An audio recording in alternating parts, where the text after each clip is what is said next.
Bonjour, je m'appelle Kenris Le Gentil de l'association et le média La Fabrique des Soignants. La Fabrique des Soignants, c'est un média d'intérêt général numérique qui a été créé à la fois par des soignants et aussi des patients pour décrypter le système de santé. Euh,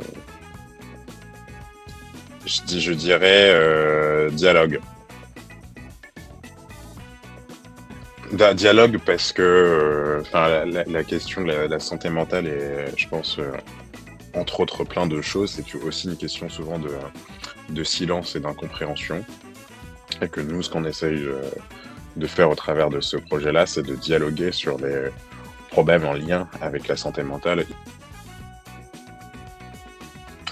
Moi, j'ai commencé par des études de médecine, donc je sais ce que ça veut dire être étudiant en santé. Et puis j'ai aussi des problèmes de santé, que ce soit mental ou physique. Donc la question du soin est pour moi quelque chose de viscéral. Et ces dernières années, au travers de ma pratique artistique et aussi au travers de la fabrique, il y a quelque chose qui est relativement important pour moi, c'est comment arriver à mettre en scène et en avant les récits de vulnérabilité. Si on remonte un peu à l'origine de la fabrique et pas juste de ce projet spécifique sur les étudiants, c'est, je pense, en partie le Covid et de cette crise où à ce moment-là on était étudiant en médecine ou dans d'autres filières de santé, et de quelle place on pouvait trouver dans ce système de santé qui était là dans une crise aiguë, et quelle place on arrive, malgré cette temporalité de crise, cette temporalité de chaos, comment on arrive à, mine de rien, à quand même prendre le temps d'écouter les personnes qui sont au cœur de la crise. Et sur la question de la santé mentale, ce qui est un peu le combat de tous les jours, c'est de sortir d'un vocable qui se veut trop feel good. Et c'est un peu ce qu'on a tendance à avoir de plus en plus avec les projecteurs qui sont mis sur la santé mentale avec la grande cause.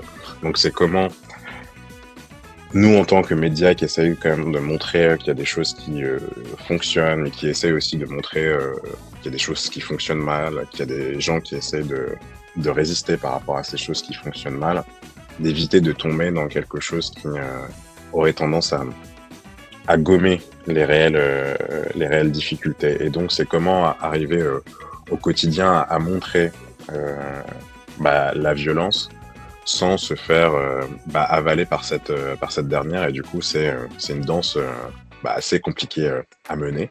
Et donc, faire attention aussi, encore une fois, aux vulnérabilités de chacun, et pas être dans une escalade émotionnelle sous prétexte qu'on est en train d'agir pour une grande cause, quoi. Donc, essayer de mettre de l'apaisement entre tout ça, quoi. Tout ça. C'était l'événement qu'on avait réalisé l'année dernière, qui est jusqu'à maintenant le plus gros projet qu'on a fait, qui était la Nuit des jeunes en santé. Du coup, on avait réussi en autodidacte, enfin, on était quand même accompagné un peu par une boîte de prod, mais à faire une émission XXL de près de 3 heures avec environ 14 étudiants venant de toute la France, de toutes les filières de santé. Et ça, c'était un projet qui avait pris énormément de temps et qui avait sollicité pas mal de gens, parce qu'on l'avait fait aussi avec toutes les fédérations de santé, et c'est pas une mince chose à faire d'arriver à rassembler toutes les fédérations de santé et étudiantes. Mais c'était très cool, et pendant 2h30, 3 heures, on avait parlé d'orientation, d'interpro, d'engagement, de santé, et tout ça dans un cadre qui était... on sortait un peu de l'institution. Ça, c'est aussi quelque chose d'important. Je pense d'arriver parfois à sortir de l'institution, même si quand on est étudiant en santé, on est en plein dans l'institution. Et d'arriver vraiment à prendre le temps de dialoguer et d'avoir un temps qui est vraiment réservé aux jeunes entre eux et pas avec cette vision parfois un peu surplombante ou un peu méprisante des personnes plus âgées qui donnent la parole à des étudiants en leur disant bon, on vous donne 5 minutes pour pouvoir parler. Là, c'était vraiment un, un moment à part. J'ai un chat, mais je préfère les chiens.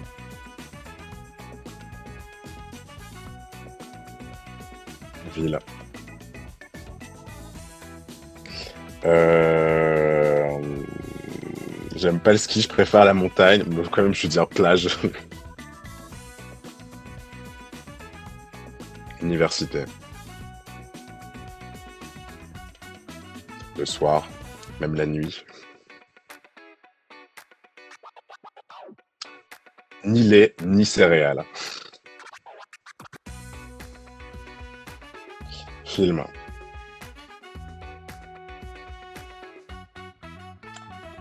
Euh, Malheureusement, le terrain sans gestion est bien compliqué.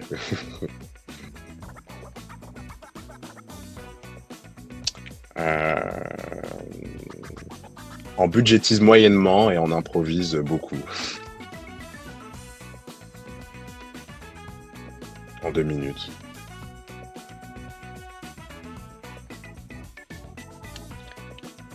Faire bouger les lignes. Je dirais même créer des nouvelles lignes aussi.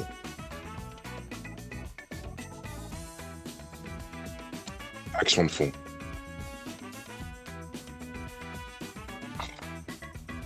Bah alors moi j'aime bien transformer le ou en et, donc je dirais les deux. Bah que si on tient au système de santé et si on tient aux soignants, qu'il va falloir commencer par écouter leur silence si on veut que le système tienne.